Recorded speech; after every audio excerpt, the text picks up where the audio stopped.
अस्सलामुअलैकुम, मैं हूं मरियम ज़ीशान। आप देख रहे हैं प्रोग्राम थिंक टैंक। मेरे साथ मौजूद हैं अयाज अमीर साहब, सलमान गनी साहब, डॉक्टर हसन अस्करी साहब और खावर घुमन साहब। नाज़रीन, इंतखाबी इस्लाहात का मामला शिद्दत इख्तियार करता जा रहा है।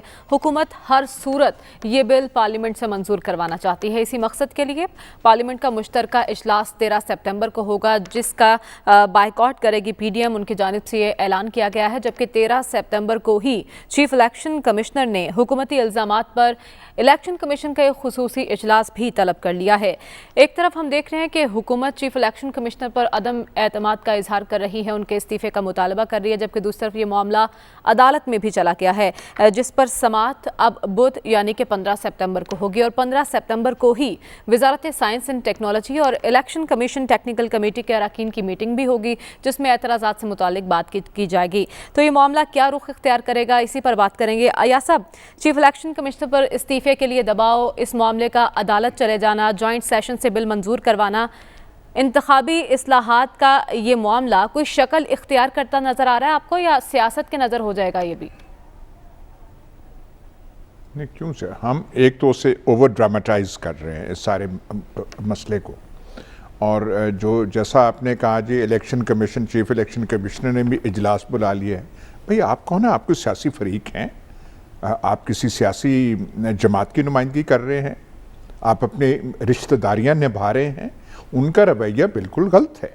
ये मैटर इतना कॉम्प्लिकेटेड नहीं है जितना हम बना रहे हैं और जितना हम इसे बहरान बना रहे हैं। वोटिंग का तरीका क्या होना चाहिए, ये प्रेरोगेटिव लेजिस्लेचर का है, कानून साज असेंबली का है।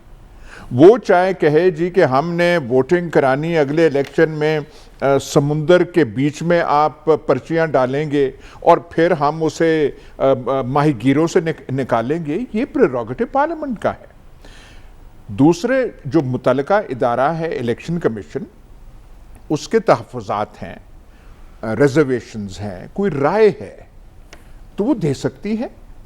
एक इदारा दूसरे को दे रही कि जी हमारे नज़र में ये इसमें खामियां हैं, ये है, फलाना है, ढिमकाना है। पर इनका ये कहना कि जी 150 बिलियन रुपए खर्च होंगे, भाई ये आपका ये काम नहीं है। ये बात करना कि जी खर्चा कम होगा, ज्यादा होगा, खजाने पे बोझ पड़ेगा या नहीं पड़ेगा। इलेक्शन कमीशन कहां से आ गया ये बातें करने का? आप अपनी रिजर्वेशंस, आपकी राय है कि जी ऐसे नहीं होना चाहिए, आप वो दें, किसी तरीके से कायल करें। आप तो यहां पे पार्टी बने हुए हैं, जब आप पार्टी बन जाए तो आपकी बात किसने सुननी है? वो तो आपको एक हॉस्टाइल एंटिटी पर समझेंगे ना। और जब आप ऐसे इस पे आ जाएं कि मीडिया को पहले खत आप लिख रहे हैं किसी को और मीडिया को पहले पहुंच जाता है, तो हुकूमत नाम की चीज ने आपकी बात कभी उस पे कान भी धरना है? वो तो पछता रहे होंगे, लान तान का शिकार होंगे PTI के वुज़रा जिन्होंने इस चीफ इलेक्शन कमिश्नर की तकर्री को सपोर्ट किया और अपने बॉस को, कप्तान साहब को कायल किया कि नहीं जी इनको बना लें। तो बात यह है कि जो असूल है, लेजिस्लेचर जो चाहे करे, इलेक्ट्रिक वोटिंग मशीनों से वो वोट करवाए, कंप्यूटरों से करवाए, किसी और जरिए से करे। हम उस पर कमेंट कर सकते हैं कि यार क्या फजूल काम कर रहा है ये कौमी असम्बली जो है, ये जॉइंट सेशन जो है, इनको और कोई काम नहीं है। वो हमारा हक है, हम उसे तनकीद कर सकते हैं। पर इलेक्शन कमीशन कहां से आ गया एक फरीक बन के? वो तो ऐसे लगता है कि जमीन का झगड़ा है और वो एक पता नहीं गिरदावरी या पटवारी जो है, वो उसने किसी से, वो क्या है, उसका कोई इंटरेस्ट है, मुफाद है और वो कर रहे हैं। ये चीफ इलेक्शन कमीशन अपने आप को और अपने इदारे को मजाक बना रहे हैं कि जी हम वो ऐसे कर देंगे और ऐसे कर देंगे। वहाँ पे जिसका हक है वो अपना करवाएं। और यहाँ हम थिंक टैंक में बैठ के जब कोई बात होती, रिफॉर्म होना चाहिए इलेक्शन का, और बताएं तो सीना कौन सा रिफॉर्म होगा, किस तरीके से रिफॉर्म होगा। शफाफियत होनी चाहिए इलेक्शन में, कहां से होगी? मरीख से आपने लानी है, किसी और सियारे से आपने लानी है?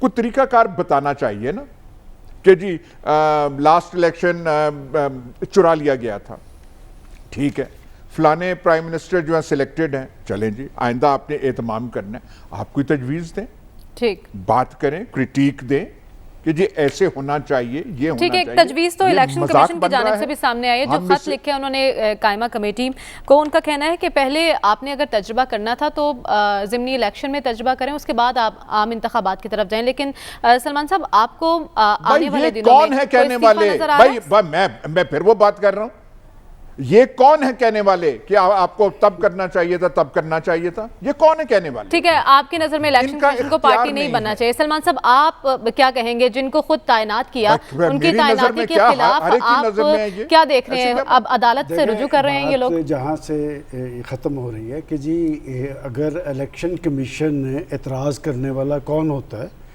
तो जो आइन के अंदर उसकी ज़िम्मेदारियाँ हैं वो पाकिस्तान के अंदर शफाफ और आज़ादाना इंतखाबात उन्होंने यकीनी बनाना है। कानून साजी जो है वो पार्लियामेंट का इख्तियार है।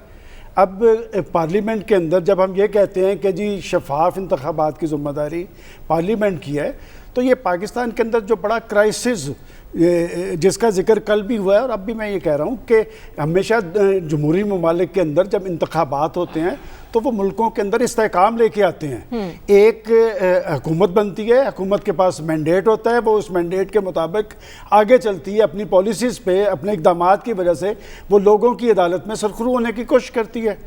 और पाकिस्तान के अंदर एक वतीरा है कि हर इंतखाब के बाद जो लोग एक तो इलेक्शन जीत जाते हैं, जो हार जाते हैं वो तस्लीम करने के लिए तैयार नहीं, वो धरना देना शुरू कर देते हैं, वो कंटेनर लगा लेते हैं, वो उन पे चढ़ाई शुरू कर देते हैं।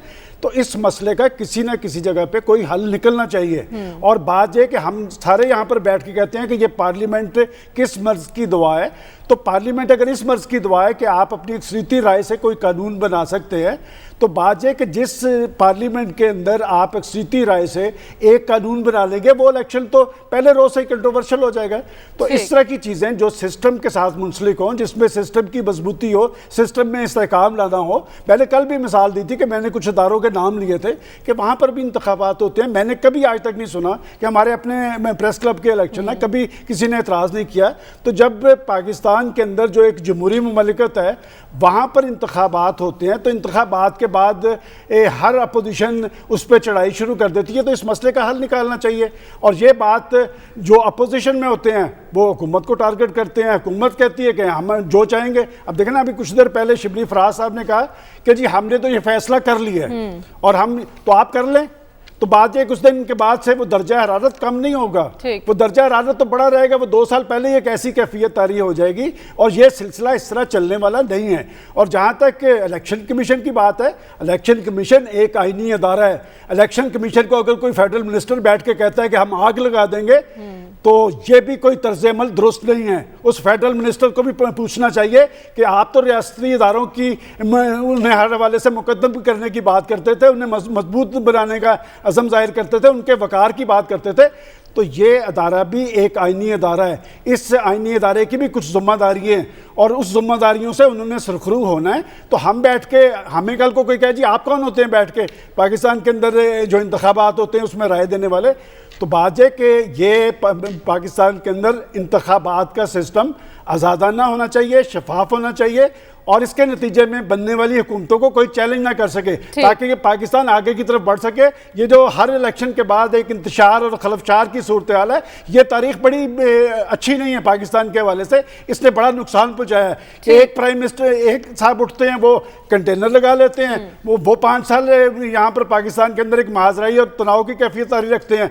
दूसरे जब इलेक्शन हटते हैं तो वो उनके खिलाफ शुरू हो जाते हैं। ये तमाशा पाकिस्तान के अंदर तभी बंद होगा जब पाकिस्तान के अंदर एक शफाफियत पे मबनी सिस्टम बनेगा। और ये सिस्टम सिर्फ हुकूमत नहीं बना सकती, ये सारी पॉलिटिकल पार्टीज को मिलकर ये सब ऐसे ही मुमकिन होगा कि हमें आगे बढ़ना होगा। आगे बढ़ने के लिए डॉक्टर साहब, चीफ इलेक्शन कमिश्नर का इस्तीफा आपको नजर आ रहा है आने वाले दिनों में, और किस तरह से आप देख रहे हैं अपोजिशन के किरदार को? ज्वाइंट सेशन में जो बिल मंजूर होगा उसकी हैसियत क्या होगी? क्या आप दो मुख्तलिफ चीज़ों को मिला रहे हैं? Chief election commissioner, election commission को आप साइड पे रख दें। अच्छा, उनका इस्तीफा आए ना आए मेरे नज़दीक कोई अहम इशू नहीं है। सिर्फ इलेक्शन कमीशन को एक सियासी जमात के तौर पे बिहेव नहीं करना चाहिए, बड़ा सिंपल है। ये रियासती अदारा है, कल भी मैंने बात कही थी, और रियासती अदारे को अगर कोई एतराज़ है तो उस दूसरे रियासती अदारे से बात करे जिसने वो काम करना है। ये जो बयानबाजी जो की जाती है, इसका मतलब ये है कि एक पॉलिटिकल एजेंडा है और इस किस्म से परहेज़ करना चाहिए। ये काम नहीं है, ये काम पॉलिटिशियंस का है, पॉलिटिकल पार्टीज़ का है, पार्लियामेंट का है, उसको इम्प्लीमेंट करना इलेक्शन कमीशन का काम है। इलेक्शन कमीशन खुद कानून नहीं बना सकता, रूल्स बना सकता है, कानून नहीं बना सकता। रूल्स और कानून में फ़र्क होता है। और वो अगर कोई मसाइल हैं तो मसाइल से आगाह करे, लेकिन ये जो पब्लिक स्टेटमेंट देना, देखे ना, बयान आ रहा है हुकूमत की तरफ से आ रहे हैं, एक बयान अपोजिशन की तरफ से आ रहे हैं, एक इलेक्शन कमीशन की तरफ से आ रहे हैं, ये आप एक बराबर क्यों आ गए हैं पॉलिटिकल पार्टीज़ के? तो मेरे नज़दीक इलेक्शन कमीशन को ठंडे दिल से सोचना चाहिए। ठीक है, उनका ओहदा बड़ा महफूज ओहदा है, तो इसका मतलब ये नहीं है कि आप हर से टकराते फिरो, हुकूमत से टकराओ। ये जो हमारे यहाँ रवाज हो गया है ना कि आप पब्लिक में टीवी पे जाके गुफ्तगू करना, अपने मतलब टीवी पे बयानात पहुँचवाना, ये गलत तरीका। अच्छा, अब आइए, देखिए, इलेक्शन अगर आपने फेयर करवाने हैं ना, तो उसके एक तो पहलू ये है कानूनी, ठीक, दूसरा होता है एडमिनिस्ट्रेटिव, तीसरा होता है पॉलिटिकल। प्रॉब्लम हमारी ये है कि पॉलिटिकल में सबसे ज़्यादा झगड़ा है। सियासी जमातों में चूंकि एतमाद की कमी है, तो उसकी वजह से जो एक सियासी जमात जो गवर्नमेंट करती है, अपोजिशन मुखालफत करेगी, और अपोजिशन करती है तो वो दूसरी पार्टी उसकी मुखालफत करेगी। आप कुछ कानून पास कर लीजिए, आप ये जो है जॉइंट सेशन में ये जो है ये क्या कहते हैं इलेक्ट्रॉनिक मशीन का लॉ बना लीजिए, या उसको आप फारिग कर दीजिए, इलेक्ट्रॉनिक मशीन नहीं होगी, हमने ये करना है वो करना है। पाकिस्तान में इलेक्शन फेयर नहीं हो सकता। ठीक है, वजह यह है कि इलेक्शन अगर आपने फेयर करवाना है, उसकी बुनियादी जिम्मेदारी उन पे होती है जो इलेक्शन में हिस्सा लेते हैं। कानून का अपना रोल है, इंतजामिया का अपना रोल है, लेकिन जो हर फरीक का अपना अपना किरदार है और हर फर्क है, किरदारों में फर्क अदा करना होगा। ठीक है खबर, आप इस मामले पर क्या कहेंगे? हुकूमती वज़रा कह रहे हैं हर सूरत ये बिल पास करवाना है, जॉइंट सेशन होने जा रहा है, हुकूमत इतनी उजलत में क्यों दिखाई दे रही है इस मामले पर? मेरे ख्याल में उजलत तो कोई नहीं है। 2 साल अभी इलेक्शन को रहते हैं, और अभी से जब कोई प्रोसेस चलेगा, जिस तरह सारे का सारा आप देख रहे हैं कि कज़िया डेवलप हो रहा है, एक तरफ जो है इलेक्शन कमीशन ये कहता है कि जी वक्त बड़ा थोड़ा है, दूसरी तरफ हम ये तबसरा तजिया कर रहे हैं कि उजलत के अंदर सारे मामला हो रहे हैं। मान लिया कि हुकूमत की एक तजवीज़ है गलत या सही है, पार्लिमानी निज़ाम हुकूमत के अंदर जो भी पार्टी हुकूमत में होती है, जिसके पास अक्सरियत होती है, तो वो कोई भी कानून अच्छा या बुरा उसको पास कर सकती है। निज़ाम को समझने के लिए कि आम एक किसी मैच के अंदर जो रेफरी सिस्टम है ना, उसके सामने रख लें कि मैच के अंदर जो रेफरी है, अगर किसी को वो गोल डिक्लेयर कर देता है तो वो गोल ही कंसीडर किया जाता है। एतराज़ है तो रेफरी के पास चला जाता है, एक मैच रेफरी होता है। तो यहाँ पे किसी मौके के ऊपर अगर इलेक्शन कमीशन ऑफ पाकिस्तान को ये महसूस होता है, लगता है कि उनकी आईनी हैसियत को चैलेंज किया जा रहा है, हुकूमत की तरफ से जो कानून बनाया जा रहा है वो गलत है, ठीक नहीं है, तो वो सुप्रीम कोर्ट के सामने लेके जा सकते हैं। मसला क्यों बना हुआ है? मसला बुनियादी तौर पे इसलिए बना हुआ है कि जब इलेक्शन कमीशन ऑफ पाकिस्तान की तरफ से मीडिया खेलना शुरू हो गया, हम इस्लामाबाद में हम मौजूद हैं, रात को उठाया जाता है सहाफ़ियों को कि जी ये खबर है, इसको जल्दी से जनाब चला दें। इलेक्शन कमीशन का ये काम नहीं है। इलेक्शन कमीशन हुकूमत जाने, अपोजिशन जाने, पार्लियामान जाने, जब पार्लियामान के पास एक इख्तियार है, पार्लियामान के पास एक तरीक़ाकार है, और जो आइन बनाना है उसको, जो भी कवानीन बनाने हैं उनको बनाएं। सवाल एक पूछा जा रहा है कि क्या पिछले 2017 का जो इलेक्शन एक्ट था उसके अंदर ये लिखा गया था कि इलेक्शन कमीशन को इस तरह के इक़दाम उठाने चाहिए कि हमें टेक्नोलॉजी का इस्तेमाल करना है। सुप्रीम कोर्ट ऑफ पाकिस्तान के अंदर जो डायरेक्शंस आई, उन्होंने भी कहा कि आप जो है टेक्नोलॉजी के इस्तेमाल को ज़्यादा से ज़्यादा करें। तो क्या आपको कोई ऐसा इक़दाम उठाए गए इलेक्शन कमीशन की तरफ से कि जो है आपने टेक्नोलॉजी को इस्तेमाल करना है, कैसे करना है?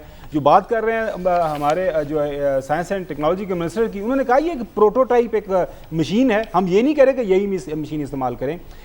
अच्छी बात यह है कि देखें ये चीज़ें डिस्कस हो रही हैं, और सारी सब के सामने डिस्कस हो रहा है, और हमारे आइन के अंदर ये इन तमाम चीज़ों का हल मौजूद है। बिल्कुल सही अयाज साहब ने बात की कि इसको इतना ज़्यादा हमें ओवर ड्रामेटाइज करने की ज़रूरत नहीं है। मसला उस वक्त पैदा हो गया जब इलेक्शन कमीशन की तरफ से इस सारे मामले के ऊपर एक गैर मामूली रद्द-ए-अमल दिया जा रहा है। ज़रूरत उसकी हरगिज़ नहीं है। कोई एतराज़ है तो उसके लिए आपको सुप्रीम कोर्ट ऑफ पाकिस्तान के पास जाना है। आपको हरगिज़ अपोजिशन के लोगों को फ़ोन करके उनको आपको इनसाइड इन्फॉर्मेशन दे के कि ये हो रहा है, अब देखें ना जी, वो उसमें कोई अल्फी डाल देंगे, तो भैया वो कोई आग लगा देगा मशीन को तो फिर आप कैसे वोटिंग चलाएंगे? वो मशीन ही उठा कर ले जाएगा तो उसको फिर कैसे करेंगे? ये कोई एतराज़ात नहीं है। मुतल्लिका फोरम पर ही बात करनी चाहिए, हाईलाइट करने की ज़रूरत नहीं है इस इशू को। हमें प्रोग्राम में आगे बढ़ना और बात करनी है 9/11 हमलों की। उसके बाद दुनिया का मंजरनामा कैसे तब्दील हुआ, इन 20 सालों में हमने क्या सीखा, क्या खोया, क्या पाया, इससे पर बात होगी इस ब्रेक के बाद। Stay with us.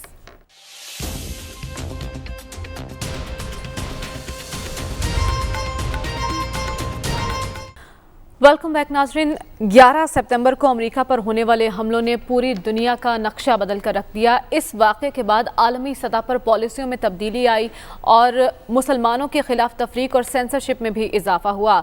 20 सालों बाद, इस वाक़े के 20 सालों बाद दुनिया कितनी बदल चुकी है, हमने क्या सीखा और ख़ित्ते पर इसके असरात क्या हुए, इसी पर बात करेंगे। अया साहब, हम कितना बदल चुके हैं, हमने क्या सीखा इस वाक़े से और ख़ित्ते समेत पाकिस्तान पर इसके क्या असरात मुरतब हुए? देखना, एक तो हमारे पे ख़ास जो है, क्योंकि हमारा भी उस जंग में रोल रहा था और हम भी उसमें शामिल हो गए। लेकिन देखना चाहिए जो अमेरिका का था, अमेरिका जब वो हिट हुआ और वो ट्विन टावर्स पे और वो पेंटागन पे वो गया, तो एक जैसे वो एक शेर होता है, ज़ख्मी शेर बिफरा हुआ, तो अमेरिका की वो हालत हो गई और उनमें एक रौनक सी आ गई थी। और उस वक्त दुनिया की वाहिद सुपर पावर, कोई चैलेंज ना चाइना का चैलेंज था, रूस का तो रहा ही नहीं था, तो उनका हमारे साथ ये हो गया है। तो उन्होंने इस पॉलिसी पे वो चल पड़े कि हमने मशरिक़ वस्ता और इसका जो है नक्शा तब्दील करके रख देना है, और उनसे फिर गलतियां हुई, अफ़गानिस्तान में गए, इराक़ में गए, फलाने गए। लेकिन जो 9/11 जो करने वाले थे उनकी कैलकुलेशन आप देखें, बाय द वे मास्टरमाइंड 9/11 के उसामा बिन लादेन नहीं थे, वो तो खालिद शेख मोहम्मद थे जिनकी अब ट्रायल हो रही है। उसामा बिन लादेन को तो बस बताया गया था कि यह, उसने कहा ठीक है ठीक है ठीक है। वो जो मास्टरमाइंड वेस्टर्न मीडिया ने 20 साल से कह रहे हैं, उसामा बिन लादेन नहीं थे उस तरीके से। पर एक अटैक से अमेरिका उस रास्ते पे चल पड़ा कि उसकी वो जो हैसियत तब थी वाहिद सुपर पावर की, वो 20 साल बाद आज नहीं रही। आज अमेरिका को अपनी पावर, अपनी ताकत की लिमिट्स का एहसास हो रहा है और बहुत हद तक इराक़ का जो मिसएडवेंचर था उसका बहुत इसमें करना है, अफ़गानिस्तान का करना है, और जो तालिबान जिस तरीके से 20 साल की जद्दोजहद के बाद अमरीकियों को वहाँ से जाने पे उन्होंने मजबूर किया है, उससे अमेरिकन्स को वो जो है वो वाली बात है कि हम दुनिया की ऐसी हैं, जैसे उनका वो जॉर्ज बुश का एडवाइज़र था कार्ल रोव ने बड़ा फेमस वर्ड्स कहे थे कि हकीकत वो है जिसे हम बनाएं, अगर हम कहें ये हकीकत है तो दुनिया को मानना पड़ेगा। ये वो ऐसी रौनक आज अमेरिकी ज़बान में नहीं रही। हमारा जहाँ तक ताल्लुक़ है, हम कुछ ज़्यादा उजलत में शामिल हो गए। जब इराक़ का जब वो हमले का वो सोच रहे थे अमेरिका, तो उन्होंने तुर्की से कहा था कि हमें ज़मीनी एक्सेस चाहिए तुर्की से। तुर्की ने कहा था हम पार्लियामेंट में जाके ले जाएंगे, अपने नेशनल असेंबली में।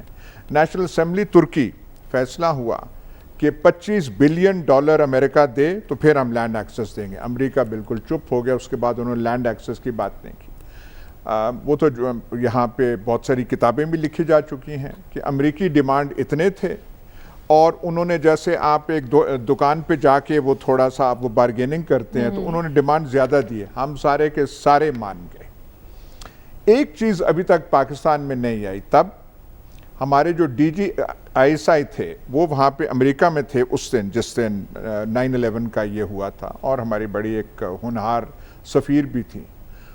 उन्होंने क्या यहाँ हुकूमत को बताया, हुकूमत जिस पैनिक में आ गई थी जनरल मुशर्रफ की, वो क्या वजूहात थे, वो एटमॉस्फेयर क्या था, क्या इंटरनल डिबेट हमारी क्या थी। बड़े यहाँ पे बैठे हुए थे, मैं नाम अब क्या लूँ, बड़े फन खान अपने आप को समझते थे, उन किरदारों का रोल क्या रहा वो पाकिस्तान को। उस फिर जो हमने किया, हमसे फिर ये गलती हुई, अलकायदा जो अफ़गानिस्तान में था, जब हमले वहाँ हुए, वो सारे का सारा अलकायदा हमारे कबायली इलाकों में आ गया और उन्होंने यहाँ ठिकाने बना लिए, ठिकाने बनाए, और जो पुराना कबायली स्ट्रक्चर कबायली इलाकों का था, अलकायदा ने उसे मलियामेट कर दिया, चुन चुन के लोगों को गोली। जो वहाँ की हैयत है हमारे कबायली इलाकों की, अलकायदा के आने से, फिर TTP के बनने से वो वहाँ पे तब्दील हो गई, वो हमें वो समझने में, उस ख़तरे को समझने में हमने, रियासत पाकिस्तान ने बहुत देर की और उसमें एक शाख उनकी स्वात में चली गई। अब स्वात वाला काम जो है वो रेडियो स्टेशन से शुरू हुआ था। रेडियो स्टेशन पे बस कही जा रहे हैं, लेकिन उस ख़तरे का एहसास नहीं हुआ। हत्ता कि फिर ऐसे ही हुआ कि पूरे स्वात पर उन्होंने कब्जा कर लिया, तो अमरे मजबूरी फिर ऑपरेशन स्वात का करना पड़ा, साउथ वजीरिस्तान का करना पड़ा, लेकिन नॉर्थ वजीरिस्तान में जाने से फिर हिचकिचाहट आ गई। कियानी साहब नहीं गए, वो फिर जनरल राहिल शरीफ के ज़माने में हुआ। हम बेशक कहते रहे कि सिविलियंस भी हैं, हुकूमत होती है, फलाना होता है, पर ये फैसले वहाँ पे हुए थे, तो हमें फिर नुकसान उसका बहुत उठाना पड़ा। ठीक है, हमने इस जुमले में काफ़ी नुकसान उठाया, लेकिन सलमान साहब आप क्या कहेंगे, इन 20 सालों में हमने क्या खोया और सबक क्या हासिल किया? देखें, बात यह है कि जो ताकत होती है उसका एक अपना नशा होता है, लेकिन जो फैसले बौखलाहट में और झुंझलाहट में किए जाएं उसका एंड अच्छा नहीं होता।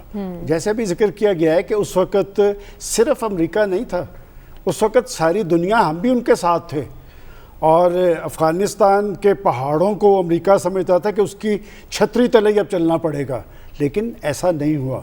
और मैं समझता हूँ कि उन्होंने 9/11 के वाक़यात की अगर संजीदगी से तहकीकात की होती तो शायद इस अंजाम से 2-4 ना होना पड़ता। तारीख़ 2 रकम हुई है। एक तारीख़ वो रकम हुई है जिसमें रशिया ने आके अफ़गानिस्तान पर कब्ज़ा किया, रातों रात उसकी फ़ौजें वहाँ पर गईं, और हमने भी ये समझा कि ये इनकी पेशकदमी हमारे लिए भी ख़तरनाक है। अमेरिका भी साथ जाके खड़ा हो गया। और मैं हमेशा मिसाल दिया करता हूँ हिलरी क्लिंटन की, कि उस वक़्त जो तबाही और बर्बादी अफ़गानिस्तान के अंदर हुई तो उसने कहा कि हम यहाँ पर जो कुछ हुआ है इसके ज़िम्मेदार हम भी हैं। दूसरी तारीख ये रकम हुई 9/11 के वाक़यात के बाद कि वो ताकत के नशे में सरशार जब उन्होंने हमला किया, और हमें भी एक टेलीफोन कॉल आई और ये दुरुस्त कहा गया, तारीख़ तो यही है कि कौन सी पार्लियामेंट, और मुझे याद पड़ता है उस वक़्त भी जनरल मुशर्रफ साहब ने मुशावरती अमल शुरू किया था, लेकिन फ़ैसला वो पहले कर चुके हुए थे। और मैं नहीं कह रहा कि उनके अजीज़ जनरल शाहिद अजीज़ अपनी किताब में लिखते हैं कि आपने फ़लाँ चीज़ भी दे दी और फ़लाँ चीज़ भी दे दी। बात यह कि जो अफराद के फ़ैसले होते हैं वो हमेशा गलत होते हैं, इज्तिमाई फ़ैसले जो होते हैं वो दुरुस्त होते हैं। फिर हुआ क्या, हमने उन्हें अपनी फ़ज़ाएँ भी दे दी, हमने राहदारियाँ भी दे दी, और सब कुछ यहाँ से जहाज़ उनके उड़ते थे और जाकर हमला आवर होते थे। और ये अब तारीख़ एक रकम होने जा रही है। और मैं समझता हूँ, मुझे एक डर लग रहा है कि हम एक दफ़ा फिर ख़ित्ते के अंदर एक अहम हसीयत हासिल करने में कामयाब हो रहे हैं। डर किस बात का?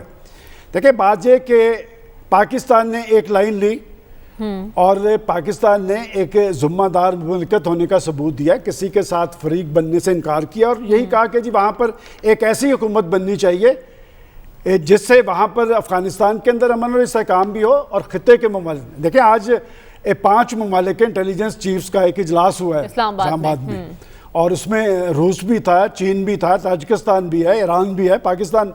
ये सारा कुछ ये क्यों हो रहा है? सब अपने अपने मफादात देख रहे हैं। और मैं समझता हूँ कि जब मैं ये कह रहा हूँ कि हम अहम मुल्क बनने जा रहे हैं, हमने हमेशा जो हमें अहमियत का मौका है वो मिलता है, लेकिन हम उसे गंवा देते हैं।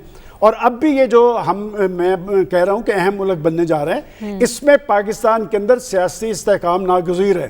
देखिए, बात यह कि अगर हमें ये मौका मिल रहा है तो पाकिस्तान अंदरूनी तौर पे मजबूत होना चाहिए, हमारी मईशत जो है बहाल भी होनी चाहिए और तरक्की के सफ़र पे गामजन भी होनी चाहिए। लेकिन अगर पाकिस्तान की अंदरूनी सूरत यही रहेगी, और वो एक ख़तरनाक बात मैं ज़रूर उसकी निशानदेही करना चाह रहा हूँ कि अमेरिका ने पत्थर चाट लिए हैं, पत्थर चाट के वो गया है। अब वो CIA के एहलकार मंडलाते फिर रहे हैं, इसलिए कि अगला टारगेट उनका चीन है, वो यहाँ से अपने इत्तेहादी ढूंढ रहे हैं। और मैं समझता हूँ, एक क्रेडिट मैं हमेशा इमरान खान साहब को देता हूँ कि 2011 से ये कहते आ रहे हैं कि हम अपना कांधा नहीं फराहम करेंगे, और अमेरिका ने हमेशा पाकिस्तान को इस्तेमाल किया है, वो फिर यहाँ के दौरे कर रहे हैं। ठीक है, अब जो मुलाकातें हो रही हैं, इस्लामाबाद में अहम बैठक हो रही है, ये क्या जाहिर कर रही है डॉक्टर साहब? और 20 साल पहले की हमारी पॉलिसीज और 20 साल बाद हमारी पॉलिसीज, अब हम दुरुस्त समत की तरफ जा रहे हैं? देखिए, बात यह है कि जो ये मीटिंग हुई है जिसका अभी तज़किरा हुआ, आपने सवाल भी किया है, इस मीटिंग से ये बात हमारे सामने आती है कि इस वक्त अफ़गानिस्तान के हवाले से आलमी डिप्लोमेसी में पाकिस्तान को एक मुस्तहकम जगह हासिल हो गई है। और इसकी वजह से ये एक मीटिंग पाकिस्तान में हुई है। ये पाकिस्तान की जो मरकज़ी हैसियत है अफ़गानिस्तान को डील करने के लिए उसकी निशानदही करती है, तो ये पाकिस्तान के लिए एक डिप्लोमेटिक एडवांटेज पैदा करती है। हमने सबक लिया है। देखिए 20 साल के अंदर पाकिस्तान ने सबक लिया, इसीलिए इस वक्त पॉलिसी मेरे नज़दीक ज़्यादा हकीकत पसंदाना है पाकिस्तान की बनिस्बत सितंबर 2001 में। देखिए उस वक्त रिसर्च हुई है, अब बहुत सी चीज़ें जो हमारे यहाँ कही जाती हैं वो सही भी नहीं हैं। अच्छा। लेकिन ज़ाहिर है टाइम नहीं है, मैं आपको उसकी तफसील नहीं दे सकता। देखिए बात यह है कि पाकिस्तान ने जो फ़ैसला किया था वो जनरल मुशर्रफ ने किया था। हो सकता है उन्होंने कुछ जर्नलों से कंसल्टेशन की हो, लेकिन कैबिनेट का कोई अमल दखल नहीं था। कैबिनेट को बताया गया था कि ये फ़ैसला हो गया है। और अब जो तस्करा हुआ बात बिल्कुल सही है कि उस वक्त के ISI चीफ़ और उस वक्त की हमारी जो खातून एम्बेसडर थी वो 12 सितंबर को अंडर सेक्रेटरी ऑफ स्टेट को मिली थी। वो पहले से मीटिंग शेड्यूल थी, वो 11 हो गया, 12 की सुबह फिर वो मीटिंग होती है, जब कि वाशिंगटन के अंदर कैओस आया हुआ था। उस हालात में भी वो मीटिंग जो है वो हुई है। और उस जो मीटिंग में जो अमरीकी सोर्सेज हमें बताते हैं, पाकिस्तानी सोर्सेज बाद अमेरिका की तरफ से जो रिपोर्ट मिलती है उसके मुताबिक जो अंडर सेक्रेटरी ऑफ स्टेट था उसने बड़े वाज़े तौर पे इनको पाकिस्तान, दोनों पाकिस्तानी जो सीनियर हमारे गए थे उनको बड़ा वाज़े तौर पर बता दिया था कि अमेरिका क्या चाहता है। और अमेरिकी इतला ये है कि उस वक्त जो वहाँ बैठे हुए लोग थे, ख़ासकर जो उस वक्त के ISI चीफ थे, उन्होंने ये कहा था कि हाँ पाकिस्तान आपका साथ देगा। अच्छा। ये अमरीकी सोर्सेज हमें बताते हैं। यहाँ जो फैसला मुशर्रफ साहब उस दिन इस्लामाबाद नहीं थे बल्कि ग़ालिबन कराची थे या कहाँ थे, वो उन्होंने फ़ैसला किया। और उसके बाद हो सकता है अब मिलिट्री में कंसल्टेशन की, सिविल की कोई कंसल्टेशन का एविडेंस नहीं मिलता, कम से कम अभी तक जो हमने देखा है एविडेंस नहीं मिलता। कैबिनेट को बताया जो है वो बताया गया। और एक और चीज़ जो बड़ी आम कही जाती है हमारे यहाँ, अमेरिका ने 7 मुतालबे किए थे पाकिस्तान से। अच्छा। जो मिलते हैं रिकॉर्ड पे 7 मुतालबे किए थे। उस वक्त पाकिस्तान ने तो कहा हम हर कोई मानते हैं, लेकिन जब इम्प्लीमेंटेशन का वक्त आया तो उसमें से एक मुतालबा नहीं माना गया। मसलन मैं आपको क्विकली फिर बता के टाइम नहीं है आपके पास। एक मुतालबा जो अमेरिका का था 9/11 पे, वो ये था कि अमेरिका को एक फ्री एयर स्पेस एक्सेस दी जाए, यानी अमेरिका जिधर से चाहे जहाज़ को अपना घुसा दे पाकिस्तान में और अफ़गानिस्तान चला जाए, फ्री एक्सेस चाहिए थी उनको। पाकिस्तान ने कहा हम फ्री एक्सेस नहीं देंगे। वजह यह थी कि पाकिस्तान को अपने न्यूक्लियर प्रोग्राम को भी प्रोटेक्ट करना था। वो इजाज़त नहीं दे सकते थे कि जहाज़ जिधर से आए उधर से चला जाए। तो लिहाजा पाकिस्तान ने फ्री एक्सेस नहीं दी, ना ही नेवी उस पर पोर्ट्स की फ्री टोटल एक्सेस दी, ना एयर की दी। एक एयर कॉरिडोर दी थी पाकिस्तान में, और 3 आपके छोटे वो जो एयरपोर्ट्स थे वो पाकिस्तान ने अमेरिका को दिए थे, जिनमें से एक शमशी देर तक चलता रहा, बाकी कुछ उन्होंने जल्दी छोड़ दिए थे। तो और भी बहुत सी चीज़ें हैं। तो मेरा ख्याल है पाकिस्तान ने लर्न किया है। पाकिस्तान ने लर्न करके आज ज़्यादा ऑटोनोमस डिसीजन मेकिंग की है। और उसके अलावा अफ़गानिस्तान के जो अंदरूनी मामलात हैं उससे पाकिस्तान काफ़ी जो है वो परहेज़ कर रहा है, एक एडवाइज़र का रोल अदा कर रहा है। एडवाइस तो कर रहा है लेकिन अमल दखल जो है उससे परहेज़ किया, और अमल दखल से परहेज़ करना चाहिए। फिर ये है कि इन नेबरिंग स्टेट्स के साथ मिलके एक तो इनको तालिबान को कॉन्फिडेंस देने की ज़रूरत है कि वो स्टेबल हुकूमत बनाएं, और फिर उनको मदद करें फूड की। और आखिरी बात, वो अपने जो कंसर्न हैं टेररिज्म के, ना सिर्फ पाकिस्तान के हैं बल्कि उन तमाम ममालिक के हैं जो इस्लामाबाद में आज थे, उनके जो टेररिज्म के कंसर्न हैं वो तालिबान को इफेक्टिवली कम्युनिकेट किए जाएं। ठीक है, अपने तहफ़्फ़ुज़ात का इजहार करते रहें। डॉक्टर साहब के मुताबिक पाकिस्तान ने बहुत सीखा है 9/11 के बाद इन 20 सालों में। ख़ावर, आपकी नज़र में 9/11 के बाद दुनिया ने पाकिस्तान को किन नज़रों से देखा, और अब जो अहम मीटिंग्स का सिलसिला जारी है इस्लामाबाद में, क्या ये समझा जाए कि पाकिस्तान का खित्ते में एक ना ख़त्म होने वाला किरदार शुरू हो रहा है? देखिए 2-3 जो ऑब्जर्वेशन अभी सारे के इशू के ऊपर दी गई हैं, कुछ हकाइक हैं, उसके ऊपर आर्गूमेंट हो सकता है। जनरल ज़िया क्यों रशिया के अंदर गया, अफ़गानिस्तान के अंदर रशिया के अगेंस्ट क्यों गया, उसके ऊपर आर्गूमेंट हो सकता है। कुछ का कहना है कि मजबूरी थी, कुछ का कहना है कि जी नहीं जाना चाहिए था, बचा जा सकता था। ये जनरल मुशर्रफ के हवाले से जो बात की जाती है ना, अभी रिसेंटली जनरल एहसान जो उस वक्त DG ISI बाद में बने, वो बताते हैं कि वो सऊदीज़ के साथ मिलकर अमेरिका गए, अमेरिका को यही समझाने कि हमें एक मौका दें, हम तालिबान के साथ बात करते हैं और उसामा बिन लादेन के मसले को हल करवाते हैं। और जनरल एहसान के मुताबिक हम जब अमेरिका गए, अमेरिका पहुंच के जब हमारी बात हुई, उनके जो सिक्योरिटी के जो लोग हैं, तो उन्होंने kind of shut up call दे दी कि वी हैव डिसाइडेड, और हम आ रहे हैं और हमने आना है। दूसरी बात जो अक्सर जिसका जिक्र नहीं करते, UN सिक्योरिटी काउंसिल की जो रेजोल्यूशन थी, जो पाँचों जो P5 के ममालिक हैं, उन्होंने उसका इंडोर्स किया था कि ये दहशतगर्दी का वाक़या है, इसके ख़िलाफ़ सारी दुनिया को वहाँ पे जाना है। तो हमारे पास कोई ज़्यादा ऑप्शन नहीं था अमेरिका के साथ तो बार्गेन या दुनिया के साथ बार्गेन करने का। किसी सतह पे हो सकती थी, लेकिन एवेंचुअली आपको दुनिया के साथ जाना था। अब आ जाते हैं कि बाद में सारे का सारा मामला हुआ क्या, और आज हम जिस जगह पे पहुँचे हैं अब क्या करना है।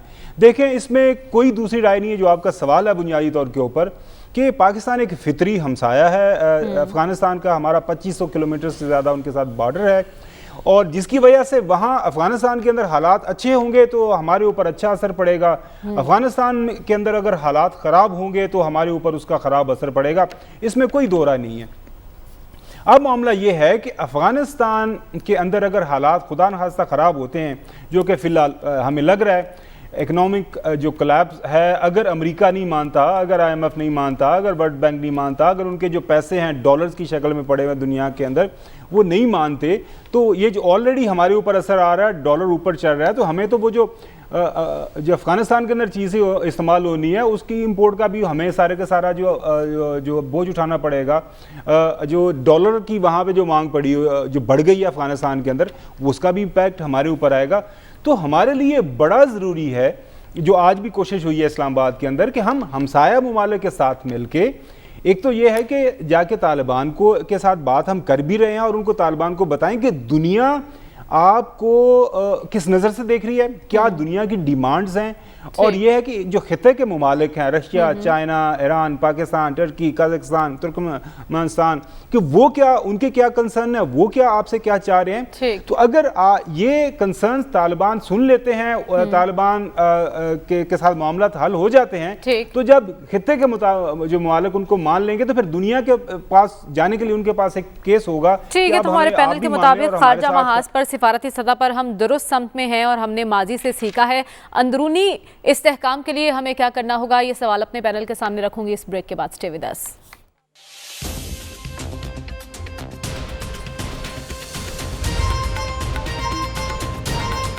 वेलकम बैक नाज़रीन। हमारे पैनल के मुताबिक इन 20 सालों में हमने माजी से सबक सीखा है और इस वक्त हमारी खारजा पॉलिसी दुरुस्त संत में है। लेकिन अयाज साहब, अंदरूनी महाज पर सियासी इस्तेहकाम के लिए, मुआशी इस्तेहकाम के लिए हमें क्या करना होगा, शॉर्टली बता दीजिए।